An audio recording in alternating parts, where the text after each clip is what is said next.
ओम शांति। अंतर मन में ज्योति जगा लो, होगा दूर अंधेरा।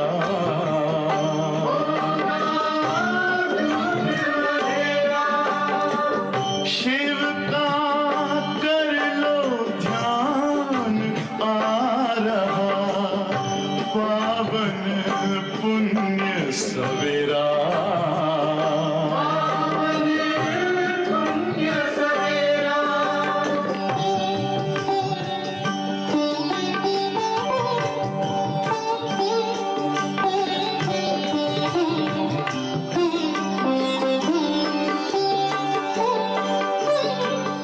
तुम हो कौन, कहाँ से आए, अपने आप को जानो। राजयोग के द्वारा अपना परम पिता पहचानो। इसी राजपथ पर चलकर तुम पालो अपना बसेरा।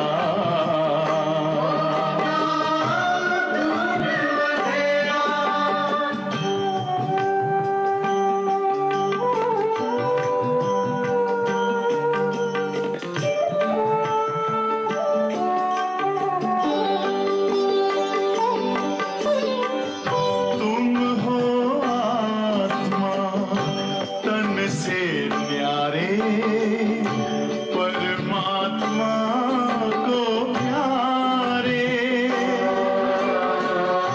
दिव्य गुणों को धारण करके योगी बनो दुलारे।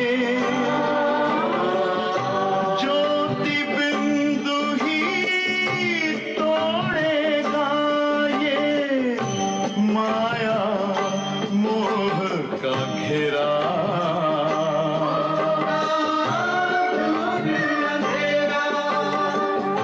अंतर मन में ज्योति जगा लो, होगा दूर अंधेरा।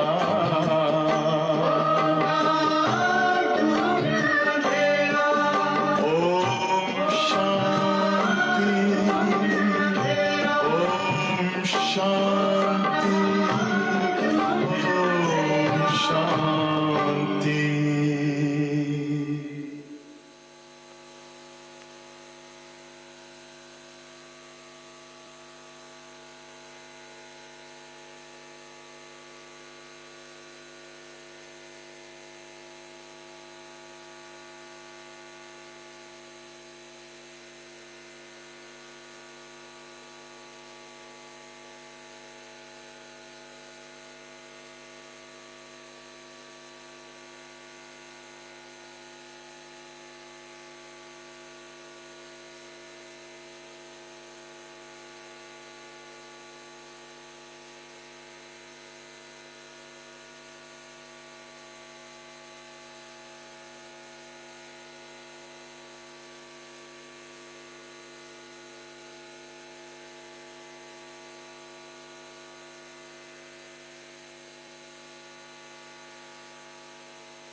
ओम शांति। बाबा क्यों आए हैं? बहुत कुछ करने आए हैं ना बाबा। तो आज विशेष रूप से बाबा ने बताया मैं क्यों आया हूँ। ये दुनिया पाप आत्माओं की दुनिया बन गई है। और मैं आया हूँ इस पाप आत्माओं की दुनिया को बदल पुण्य आत्माओं की दुनिया बनाने। तुम सब मेरे बच्चे पाप आत्मा बन गए हो, मैं आकर तुम्हें पुण्य आत्मा बनाता हूँ। तो कैसे बनेंगे पुण्य आत्मा? पाप आत्मा कैसे बने वो तो पता है ना। विकारों के वश हुए तो पाप आत्मा बनते गए। अब इतने पाप हमारे सिर पर हैं, तो ये सारे पाप भी भस्म करने हैं और इतने पुण्य जमा करने हैं जो आधा कल्प तक चले। तो आज बाबा ने हमें बहुत सुंदर शिक्षाएं दी है कि तुम कैसे पुण्य आत्मा फिर से बन सकते हो। लिस्ट निकाल सकते हैं कि पुण्य आत्मा बनने की युक्तियां क्या है। तो कैसे हम पुण्य आत्मा बने, अपने पापों को नाश करें और पुण्य आत्माओं की दुनिया में चले।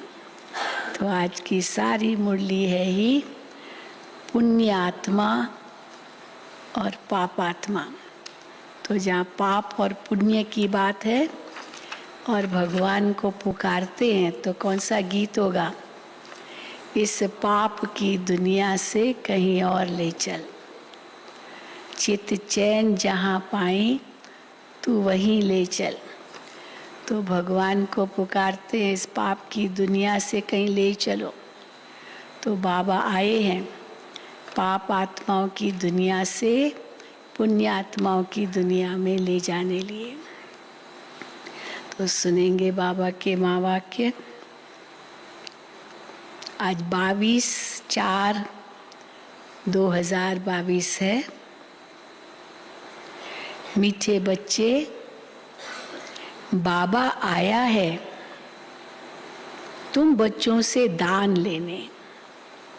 अब पुण्य आत्मा बनने के लिए सबसे पहला कदम है बाबा को दान दो। जिससे पाप आत्मा बने वो ही दान दो।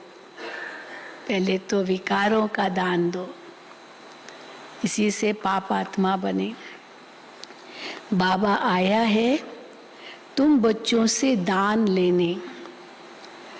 तुम्हारे पास जो भी पुराना किचड़ा है उसे दान दे दो तो पुण्य आत्मा बन जाएंगे।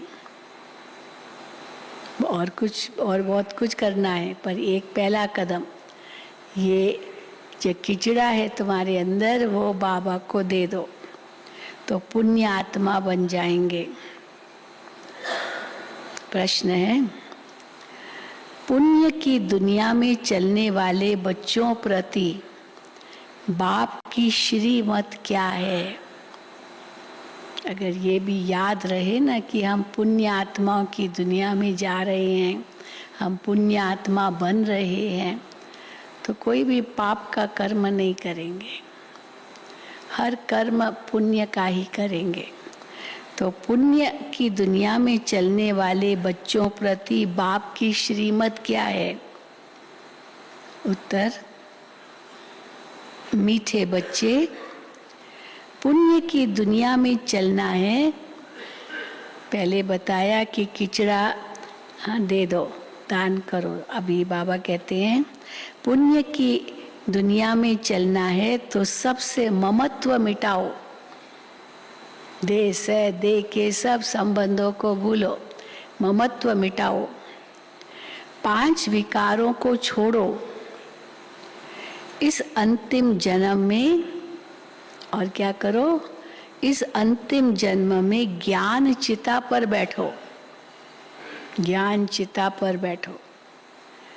पवित्र बनो तो पुण्य आत्मा बन पुण्य की दुनिया में चले जाएंगे।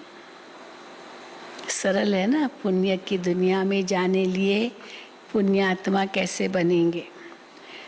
तो बनना भी सरल है, जाना भी सरल है। ज्ञान योग को धारण कर अपनी दैवी चलन बनाओ।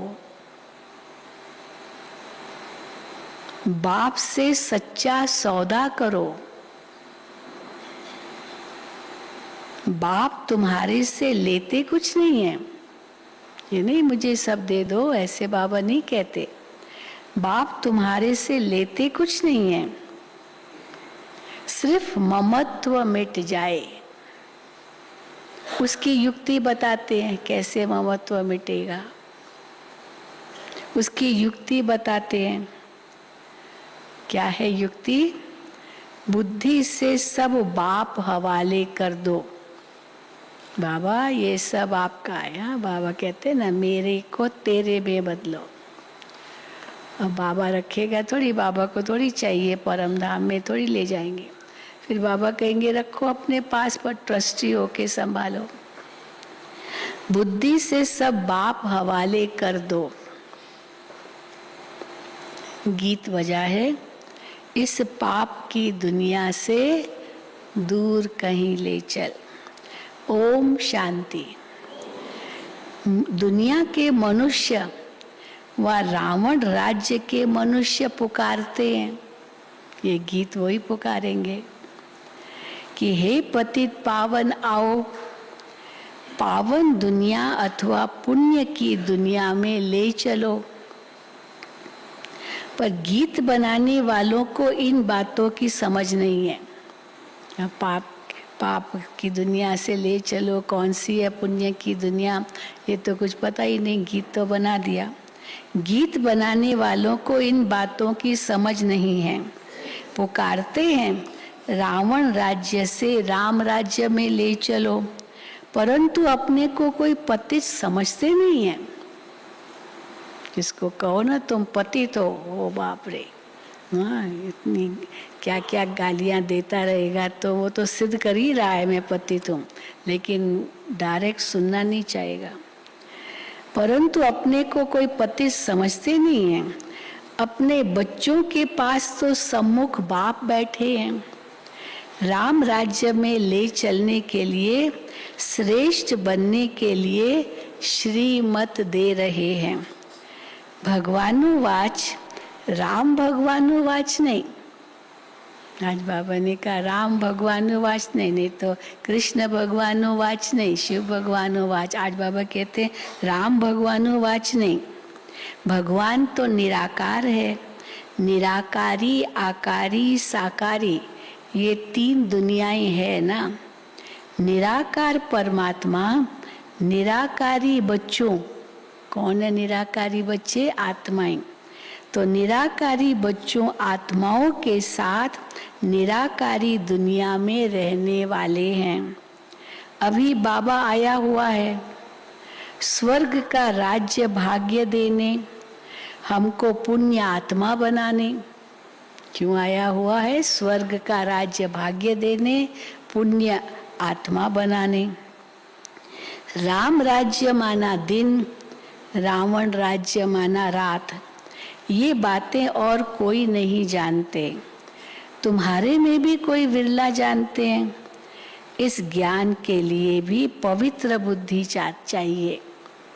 इसलिए बाबा कहते हैं तुम्हारे में भी कोई विरला जानते हैं, क्योंकि सबकी बुद्धि, भले शिव बाबा के बच्चे हैं हम ये कहते हैं, लेकिन इतनी पवित्र नहीं है बुद्धि। इसलिए बाबा कहते हैं इस ज्ञान के लिए भी पवित्र बुद्धि चाहिए। मूल बात है याद की, याद ही नहीं है तो पवित्र बुद्धि भी कैसे बनेगी। तो मूल बात है याद की। अच्छी चीज तो हमेशा याद रहती है ना। तुमको पुण्य क्या करना है? शिव बाबा सबसे अच्छा है तो वो तो याद रहना चाहिए ना, क्यों नहीं याद रहती? तुमको पुण्य क्या करना है? हाँ, हम कई बार ये बताते परमात्मा की याद क्यों नहीं रहती। आप किस किस को याद करते हैं? सत्य चीज को याद करेंगे, झूठ को थोड़ी याद करेंगे। तो परमात्मा तो सत्य है, तो सत्य को याद करो। सबसे ऊंचा सत्य तो वही है। शिवम सत्यम शिवम सुंदरम, तो शिवम भी वही है, कल्याणकारी है। तो जो कल्याणकारी होगा उसको याद करेंगे, और सुंदर होगा और वो कोई स्थूल सुंदर नहीं लेकिन गुणों में सुंदर होगा तो उसको याद करेंगे। तो सबसे सत्यम शिवम सुंदरम तो एक परमात्मा ही है, तो उनको याद क्यों नहीं करते। तो बाबा कहते हैं इस ज्ञान के लिए भी पवित्र बुद्धि चाहिए। मूल बात है याद की। अच्छी चीज हमेशा याद रहती है।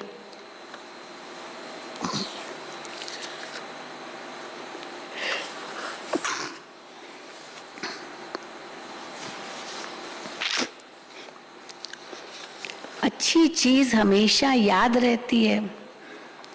तुमको पुण्य क्या करना है? अब क्या करना है? पुण्य कौन सा पुण्य करना है? तुम्हारे पास जो किचड़ा है वो मेरे हवाले कर दो, ये पहला काम करो। मनुष्य जब मरते हैं तो उसके बिस्तर कपड़े आदि सब करनी घोर को देते हैं। कई आती है माताएं कहती है हाँ मेरा बेटा गुजर गया पर बहुत याद आता है बहन जी, मैं क्या करूं, बहुत याद आता है। तो हम कहते हैं कि सबसे पहला काम उनकी जो चीज़ें हैं ना वो सब दे दो, रखो नहीं। आप रखेंगे देखेंगे तो और याद आएगा। इसीलिए जब भी कोई मरते थे पहले तो यही करते थे, उनकी कोई चीज़ नहीं रखते थे, ताकि नहीं तो वो याद आता रहेगा। तो मनुष्य जब मरते हैं तो उसके बिस्तर कपड़े आदि सब करनी घोर को देते हैं। वो दूसरे किस्म के ब्राह्मण होते हैं जो दान लेते हैं, वो दूसरे किस्म के ब्राह्मण होते हैं। अब बाप आया है तुम्हारे से दान लेने के लिए। ये पुरानी दुनिया, पुराना शरीर सब कुछ सड़ा हुआ है, लगता है सड़ा हुआ है। ये मुझे दे दो और इससे ममत्व मिटाओ। भल 10-20 करोड़ हो तुम्हारे पास, धन कितना भी हो, परंतु बाप कहते हैं इनसे बुद्धि निकालो, नहीं तो धन जहाँ होगा वहाँ मन जाएगा। परंतु बाप कहते इनसे बुद्धि निकालो, बदले में तुमको सब कुछ नई दुनिया में मिलेगा। कितना यह सस्ता सौदा है।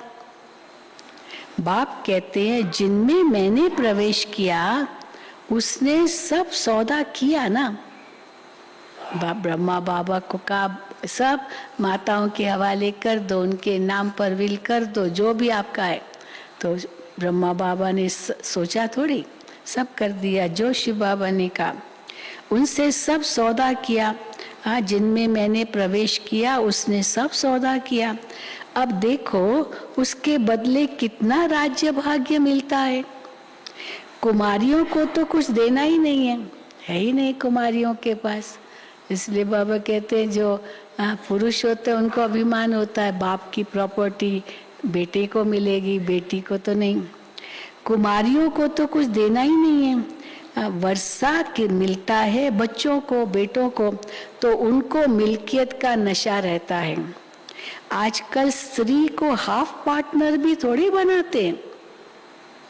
बच्चों में मोह होता है तो पत्नी को भी कुछ नहीं देते हैं, सब बेटों के नाम पर ही करते हैं। पत्नी बेचारी कैसी है, क्या हालत हो जाती है उसकी।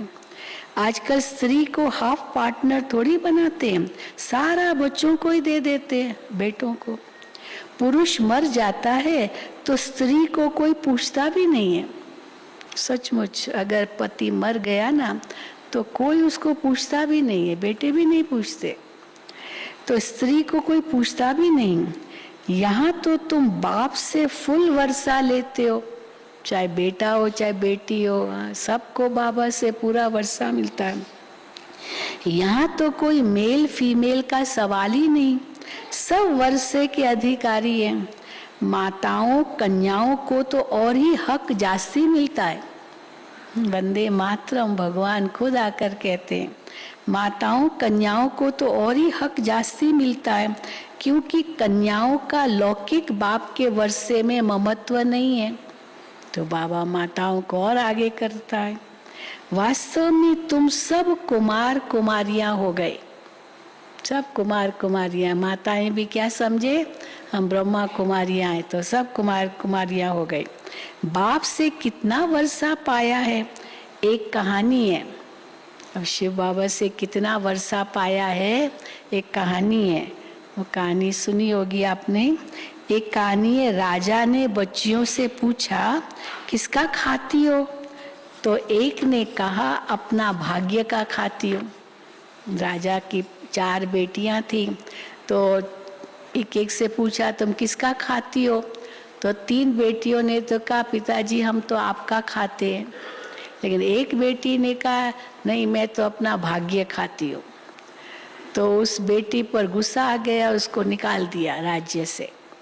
अब वो राज्य से निकल गई, जंगल में गई, और जंगल में गई तो वो तो दूसरा राज्य हो गया। तो उस राज्य का राजकुमार वहाँ पर पहुँचा और देखा एक कितनी सुंदर स्त्री बैठी है, तो बताया कि मैं उसकी बेटी और उसने मुझे निकाल दिया है, मैं फलानी राजा की बेटी हूँ। तो उसने वो राजकुमार उसको ले गया और अपने राज्य की राजकुमारी बना दिया, उससे विवाह कर दिया। तो जब विवाह हो गया तो फिर कैसे इस राजकुमारी ने जिसको निकाल दिया था बाप ने, उसको निमंत्रण दिया और निमंत्रण दिया अपने राज्य में। या फिर बाप को कहा अब बताओ पिताजी मैं किसका खाती हूँ। तो ये कहानी बाबा बता रहे हैं। तो राजा ने उसको निकाल दिया। अब वो बाप से भी साहूकार हो गई। दूसरा जो राज्य था उसका राजा जो था वो इस राजकुमारी के बाप से भी ज्यादा साहूकार था, तो वो बाप से भी साहूकार हो गई। तो बाप को निमंत्रण दिया, फिर पूछा अब मैं बताओ मैं किसका खाती हूँ, देखो मैं तुम्हारे से भी धनवान बन गई। पूछा अब किसका खाती हूँ देखो, तो बाप भी कहते हैं बच्चे तुम सब अपनी तकदीर बनाते हो, जैसी तकदीर आप बनाएंगे वही तकदीर आपकी बनती है। वहाँ इसलिए बाबा ने उस दिन भी मुरली में कहा सतयुग में ऐसे नहीं बाप देता है, इस समय की तकदीर का वो खाते, जो इस समय तकदीर बनाई है वही खाते हैं। तो इसीलिए बाबा कहते हैं तुम सब अपनी तकदीर बनाते हो। अब ये एक बहुत अच्छी दूसरी पॉइंट है। दिल्ली में एक ग्राउंड है, नाम रखा है रामलीला ग्राउंड, बहुत बड़ा है रामलीला ग्राउंड। वास्तव में नाम रखना चाहिए रावण लीला रावण लीला ग्राउंड, वहाँ पर रामलीला चलती है उसमें।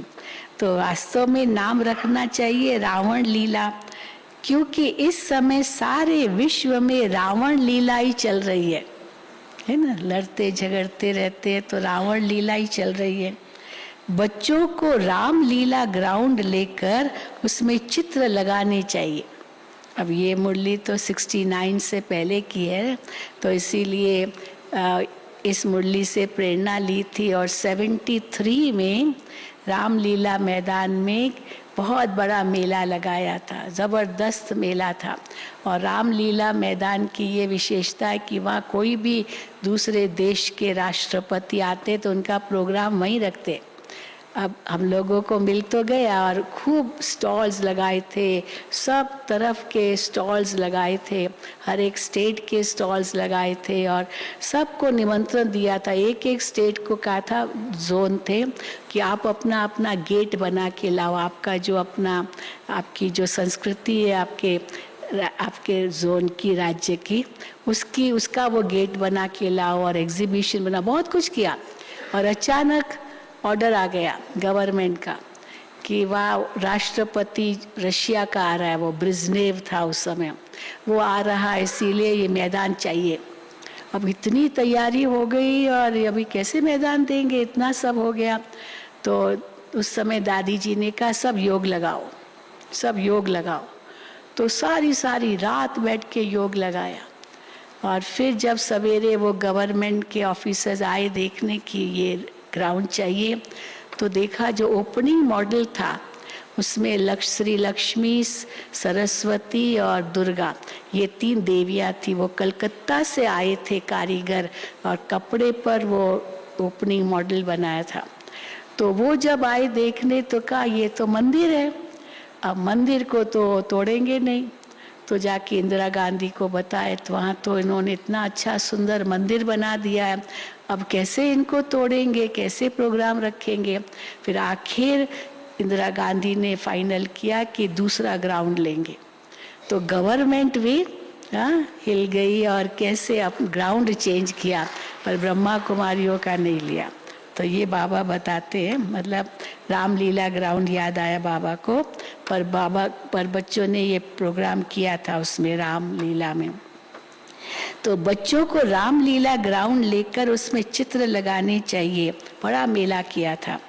एक तरफ राम का चित्र हो और नीचे बड़ा रावण का भी चित्र हो, बहुत बड़ा गोला हो, सृष्टि का गोला, बीच में लिख देना चाहिए ये राम राज्य है, ये रावण राज्य है, तो समझ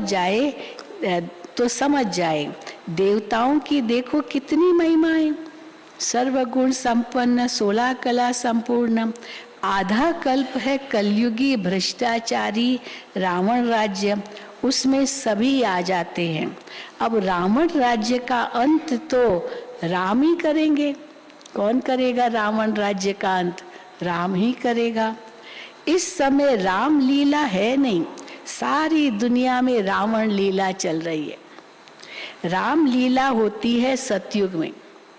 मैं रावण की बात सुन रही हूँ, जब पढ़ रही थी तो वो दृश्य याद आया। मैं बीच एक ऑफिस में अपनी बैठी थी, तो वहाँ एक विदेशी बहन आई और उसमें मैं अखबार पढ़ रही थी, तो मुझे क्या कहती है, आप रावण समाचार पढ़ रही हो?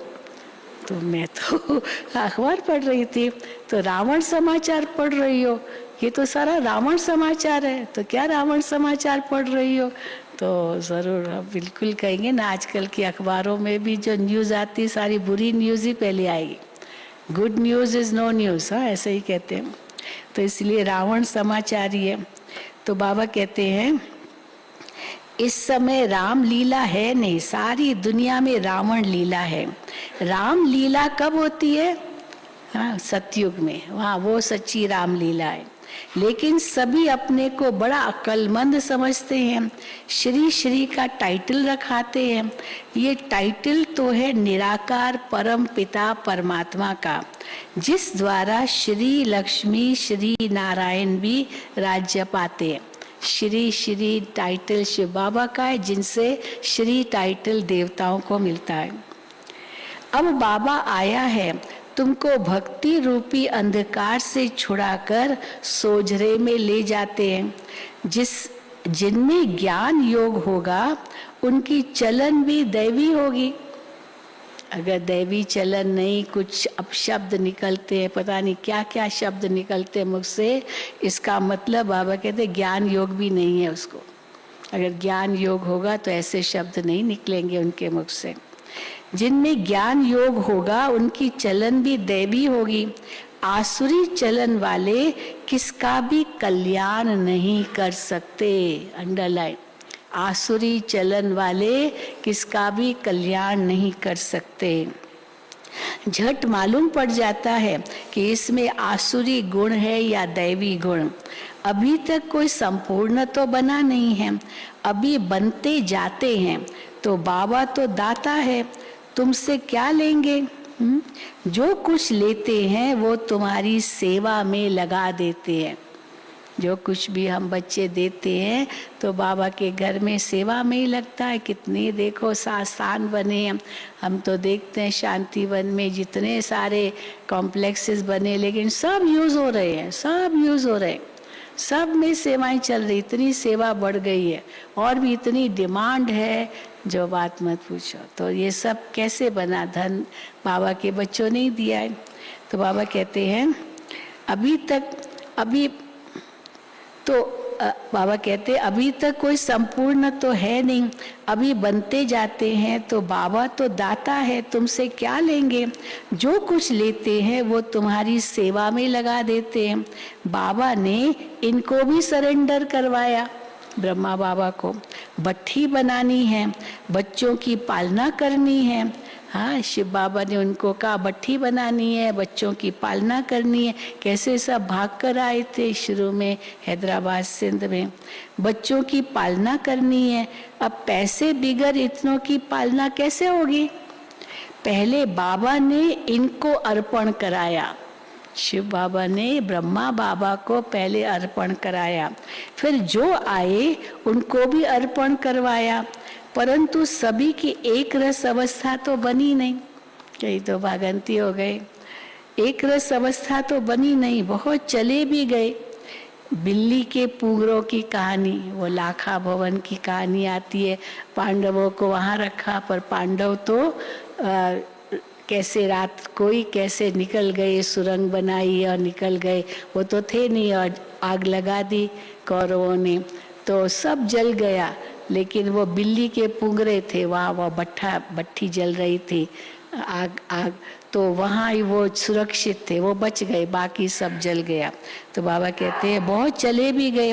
तो बिल्ली के पुंगरों की कहानी है। नंबरवार पुरुषार्थ अनुसार सब पक कर निकले। बाबा तो पुण्य की दुनिया में ले चलते हैं, सिर्फ कहते हैं 5 विकारों को छोड़ो, हम तुमको प्रिंस प्रिंसेस बनाएंगे। ब्रह्मा का साक्षात्कार घर बैठे बहुतों को हो जाता है, बहुत करते अभी भी ब्रह्मा बाबा का साक्षात्कार। वहां से लिख कर भेज देते हैं, बाबा को पत्र लिखते हैं, बाबा हम तो आपके बन गए हैं, हमारा सब कुछ आपका है। बाबा तो कुछ लेते नहीं, बाबा कहते हैं सब कुछ अपने पास रखो। यहाँ मकान बनाते हैं तो कोई पूछते हैं पैसा कहाँ से लाया? अरे इतने ढेर बच्चे हैं बाबा के, किसी पिता से पूछा जाता है क्या कि आपका घर कैसे चलता है, पैसा कहाँ से लाते हो? पिता को नशा होता है, मेरे 4 बेटे हैं, कमाते हैं, तो पैसा घर कैसे घर चलता है थोड़ी पूछने की बात है। तो इतने बच्चे बाबा के, वो चलाते हैं। बाबा कहते हैं बाबा हम आपके बन गए, हमारा सब कुछ आपका है। अब बाबा कुछ लेते नहीं, बाबा कहते सब कुछ अपने पास रखो। यहाँ मकान बनाते हैं, कोई पूछते हैं पैसा कहाँ से लाया? अरे इतने ढेर बच्चे हैं बाबा को। प्रजापिता ब्रह्मा का नाम तो सुना है ना, कहते हैं सिर्फ ममत्व मिटाओ,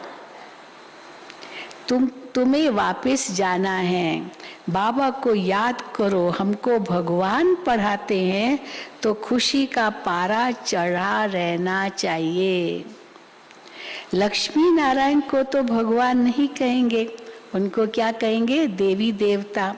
भगवान के पास तो भगवती होती नहीं है, भगवान की भगवती तो होती नहीं है, वो तो निराकार है। कितनी युक्ति की बात है, सिवाय सम्मुख ये बातें कोई समझ न सके। गाते भी हैं त्वमेव माताश्च पिता त्वमेव, ज्ञान न होने के कारण सबके आगे कहेंगे ये त्वमेव माताश्च पिता त्वमेव। लक्ष्मी नारायण के आगे भी जाकर यही कहेंगे, हनुमान के आगे भी जाकर यही कहेंगे, गणेश के आगे भी जाकर के यही महिमा गाएंगे, त्वमेव माताश्च पिता त्वमेव।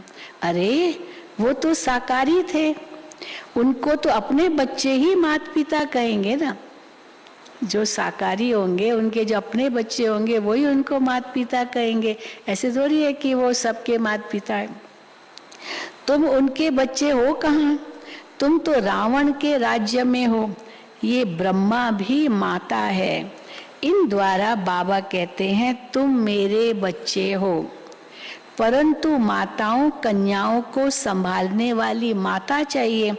एडॉप्टेड बच्ची है ये BK सरस्वती, एडॉप्टेड बच्ची है ये ब्रह्मा कुमारी सरस्वती। कितनी गुह्य बातें हैं। बाबा जो ज्ञान देते हैं वो कोई भी शास्त्रों में नहीं है।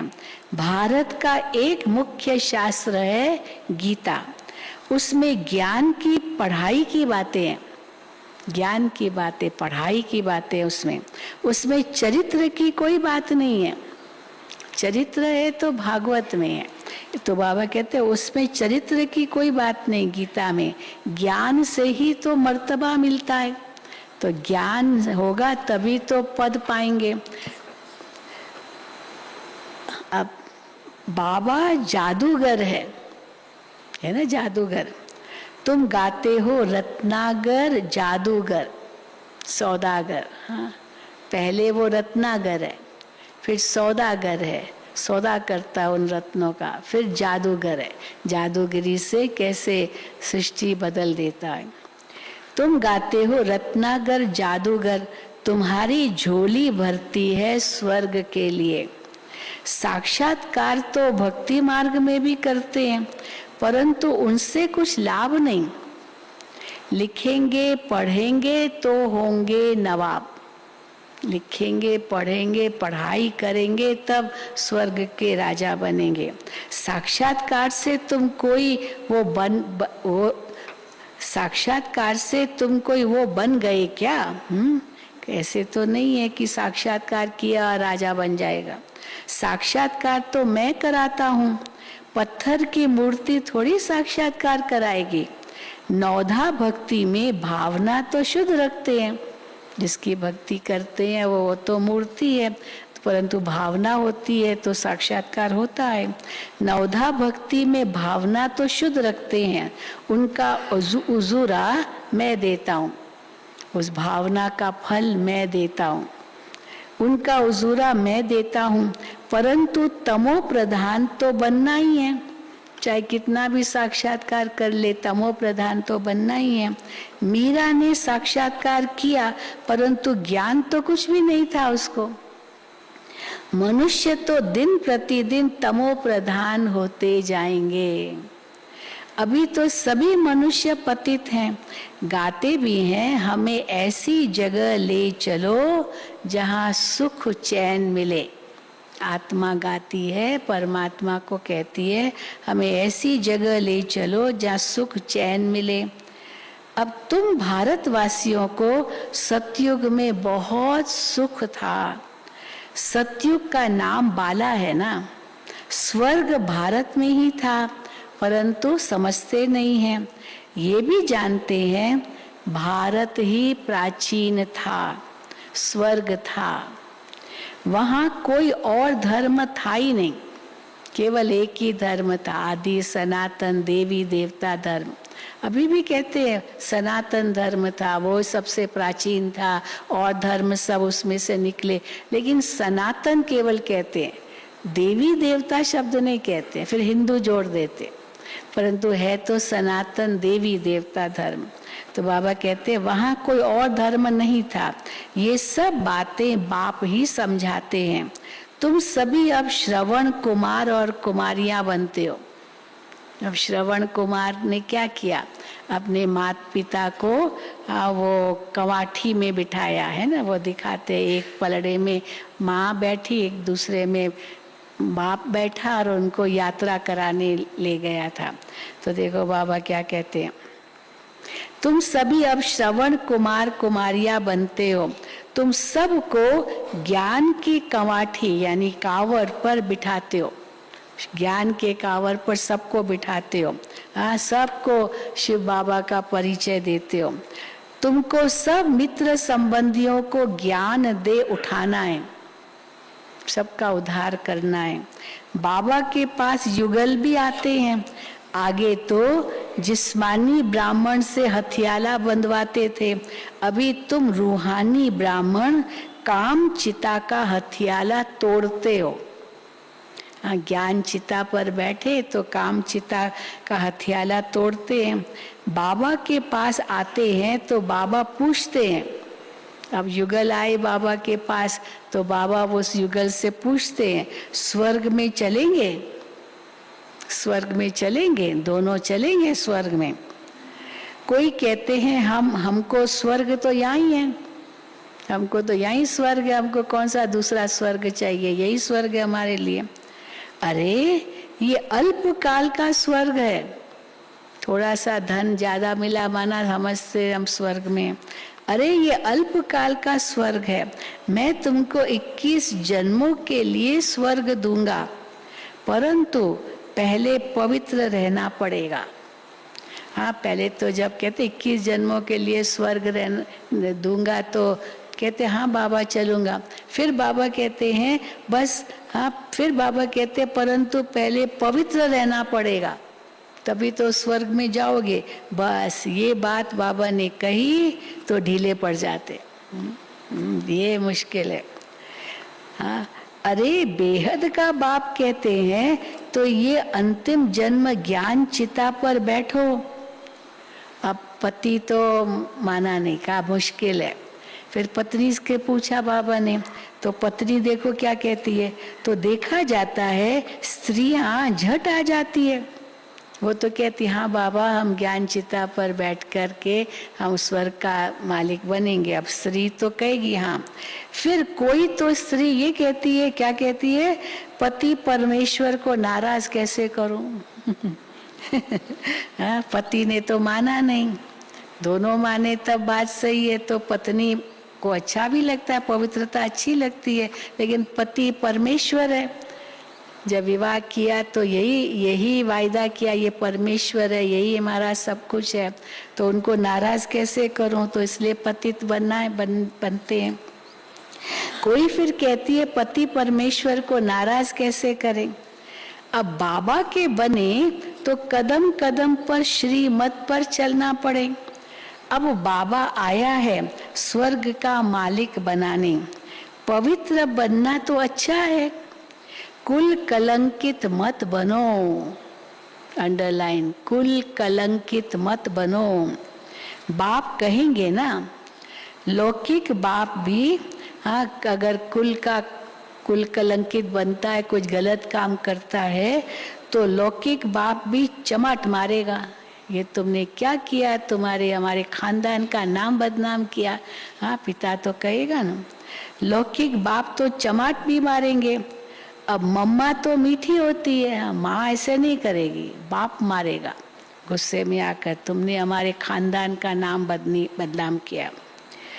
अब मम्मा मीठी होती है, माँ इतना नहीं करेगी। ऐसे कई बार है, हमारे वो बच्चे चंचल होते हैं तो मम्मी उनको क्या कहती है कि यार डैडी मारेंगे, चंचलता मत करो। हाँ, मैं मारूंगी, वो कम कहेंगे डैडी मारेंगे, डैडी से डरता। और कई बार ऐसे होता है माँ से डरते, तो डैडी कहेगा मम्मी मारेगी। मतलब एक प्यार करेगा, एक डांटेगा। तो जो डांटेगा उसके लिए कहेंगे वो आपको डांटेंगे, मारेंगे। बाबा कहते हैं बहुत मीठा रहम दिल बनना है। बाप कहते हैं बच्चे तुम मुझे बहुत गालियां देते हो, अब मैं अपकारी पर भी उपकार करता हूँ। मैं जानता हूँ अपकारी बने तुम, गालियां हमें दी, तो बाबा कहते हैं मैं जानता हूँ कि तुम्हारा रावण मत पर ये हाल हुआ है। ये हाल क्यों हुआ है? रावण मत पर ये हाल हुआ है। जो सेकंड पास हुआ वो ड्रामा, तो क्यों हाल हुआ? ड्रामा। तो जो सेकंड पास हुआ वो ड्रामा, परंतु आगे के लिए खबरदार रहना है। आगे के लिए खबरदार रहना। अभी जो हो गया वो तो हो ही गया, उसको तो बदल नहीं सकेंगे। हर कल्प कल्प वही सीन आएगी, उसको तो नहीं बदल सकेंगे, लेकिन आगे के लिए खबरदार रहना कि हमारा खाता खराब न हो।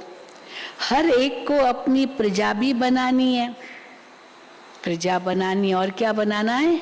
वारिस भी बनाने हैं। केवल प्रजा नहीं, वारिस भी बनाने हैं ना, तभी तो राजा बनेंगे। प्रजा भी बनानी है, वारिस भी बनाना है।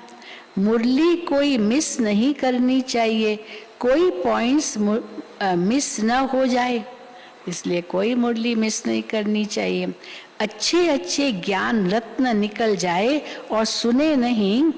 बाबा की मुरली में कितने अच्छे अच्छे ज्ञान रत्न मिले और मुरली सुनी नहीं तो धारणा कैसे करेंगे? और सही बात है, रोज सवेरे बाबा की मुरली अगर नहीं सुनी, नहीं पढ़ी, नहीं उसकी जुगाली की, नहीं चिंतन किया, तो धारणा नहीं होती है, सारा दिन ऐसे ही चला जाता है। तो बाबा कहते हैं अच्छे अच्छे ज्ञान रत्न निकल जाए और सुने नहीं तो धारणा कैसे करेंगे? रेगुलर स्टूडेंट मुरली कभी मिस नहीं करेंगे, तो कोशिश कर रोज वाणी पढ़नी चाहिए। हाँ, भले मुरली क्लास में भी सुनते हैं पर पढ़नी भी खुद चाहिए। आजकल तो बहुत सहज है, सबको मुरली मिल जाती है। अच्छा, मीठे मीठे सिक्की लदे बच्चों प्रति माता पिता बाप दादा का याद प्यार और गुड मॉर्निंग। रूहानी बाप की रूहानी बच्चों को नमस्ते। हम रूहानी बच्चों की रूहानी बाप दादा को याद प्यार गुड मॉर्निंग और नमस्ते। धारणा के लिए मुख्य सार पहला, अपना खाता खराब न हो इसके लिए बहुत खबरदार रहना है। अपना खाता खराब न हो इसके लिए बहुत खबरदार रहना है। कभी कुल कलंकित नहीं बनना है। पढ़ाई रोज पढ़नी है, मिस नहीं करनी है। दूसरा, श्रवण कुमार कुमारी बन ज्ञान कमाठी पर सबको बिठाना है। मित्र संबंधियों को भी ज्ञान दे, उनका कल्याण करना है।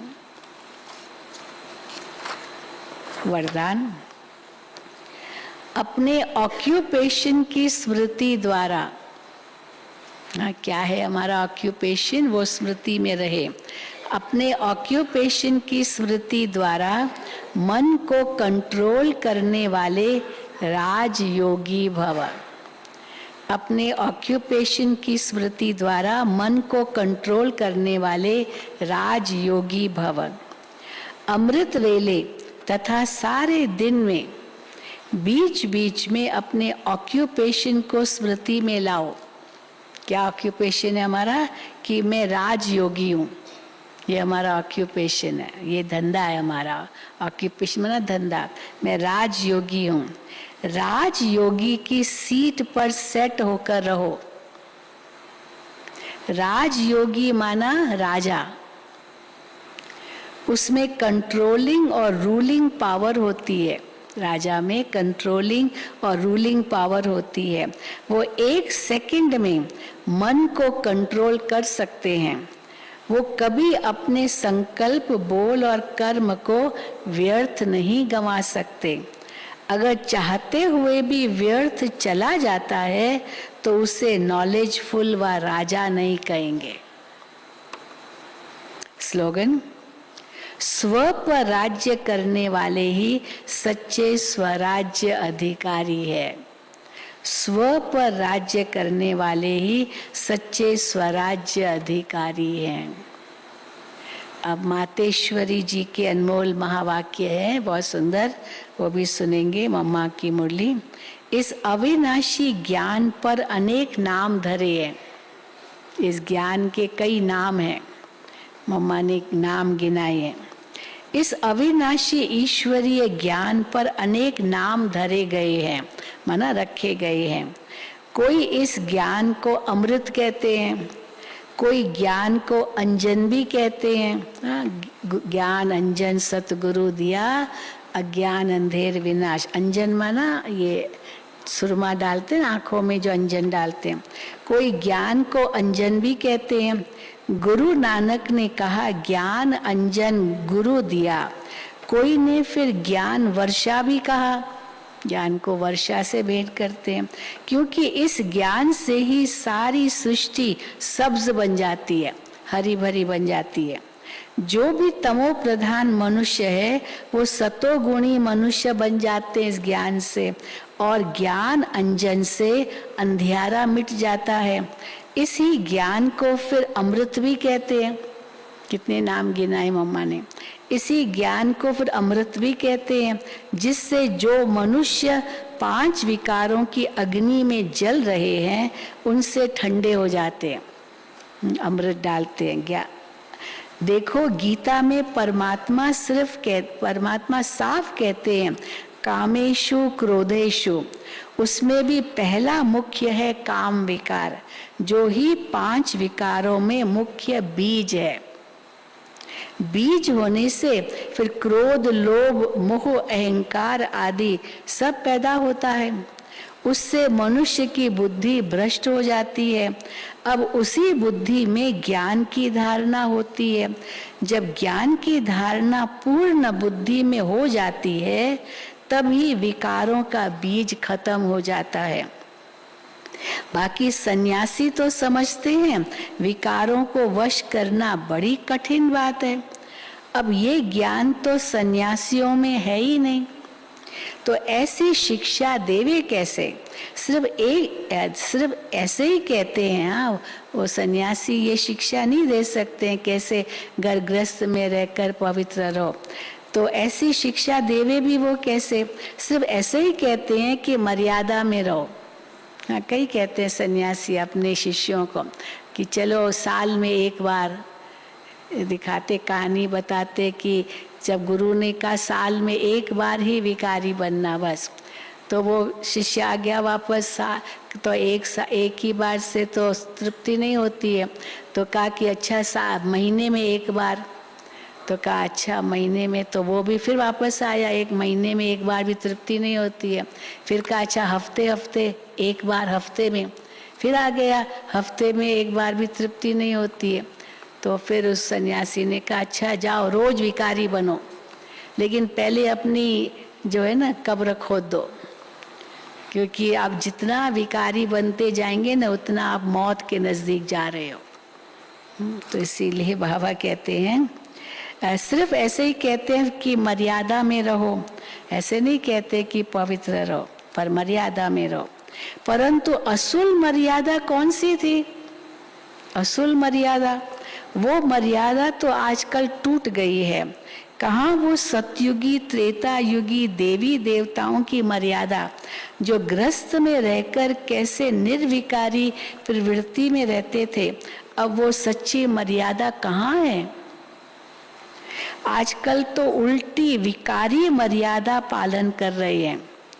एक दो को ऐसे ही सिखलाते हैं कि मर्यादा में चलो। मनुष्य का पहला क्या फर्ज है वो तो कोई नहीं जानता, बस इतना ही प्रचार करते रहते हैं मर्यादा में रहो, मगर इतना भी नहीं जानते कि मनुष्य की पहली मर्यादा कौन सी है। मनुष्य की पहली मर्यादा है निर्विकारी बनना। अगर कोई से ऐसा पूछा जाए तुम इस मर्यादा में रहते हो, तो कहते हैं आजकल इस कलयुगी सृष्टि में निर्विकारी होने की हिम्मत ही नहीं है कि निर्विकारी हम रह सके। अब मुख से कहना कि मर्यादा में रहो, निर्विकारी बनो, इससे तो कोई निर्विकारी बन नहीं सकता। निर्विकारी बनने के लिए पहले इस ज्ञान तलवार से इन 5 विकारों के बीज को खत्म करना, तब ही विकर्म भस्म हो सकेंगे। बीज ही खत्म हो गया तो झाड़ कहाँ से आएगा? अच्छा, ओम शांति, ओम शांति, ओम शांति। हाँ, कितनी अच्छी मम्मा की मुरली भी, कितनी अच्छी बाबा की मुरली। और मुरली अगर रोज सुनते हैं शक्ति आती है सारे दिन के लिए। अच्छा, अभी हम सब बाबा की याद में बैठेंगे, उसके बाद जो भट्ठी में आए हुए सब बैठे रहेंगे।